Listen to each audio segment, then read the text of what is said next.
નમસ્કાર દર્શક મિત્રો, હું જપન શાહ, કાનમ એક્સપ્રેસ ન્યૂઝમાં આપનું સ્વાગત છે. જોઈએ આજના મુખ્ય અને મહત્વના સમાચાર.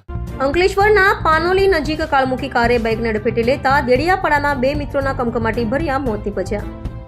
ભરૂચ જિલ્લાના અંકલેશ્વર તાલુકાના પાનોલી નજીક આજે એક હૃદયદ્રાવક માર્ગ અકસ્માત સર્જાયો હતો, જેમાં બે આશાસ્પદ યુવાનોએ જીવ ગુમાવ્યો છે. મળતી વિગતો અનુસાર પાનોલી ગામની સીમમાં પૂરપાટ ઝડપે આવી રહેલી એક કાર અને મોટરસાઇકલ વચ્ચે ગમખ્વાર અકસ્માત સર્જાયો હતો. ટક્કર એટલી જોરદાર હતી કે બાઇક સવાર બંને યુવાનો હવામાં પંગોળાઈને રોડ પર પટકાયા હતા.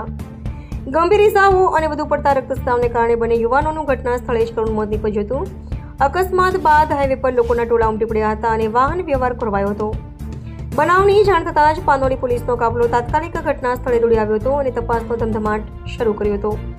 પોલીસની પ્રાથમિક તપાસમાં બહાર આવ્યું છે કે મૃતક યુવાનો નર્મદા જિલ્લાના દેડિયાપાડા તાલુકાના રહેવાસી હતા, જેમની ઓળખ સુચિત વસાવા અને જયેન્દ્ર વસાવા તરીકે થઈ છે. પોલીસે બંને મૃતદેહોને કબજો મેળવી પંચનામું કરી પોસ્ટમોર્ટમ અર્થે સરકારી હોસ્પિટલ ખાતે ખસેડ્યા હતા.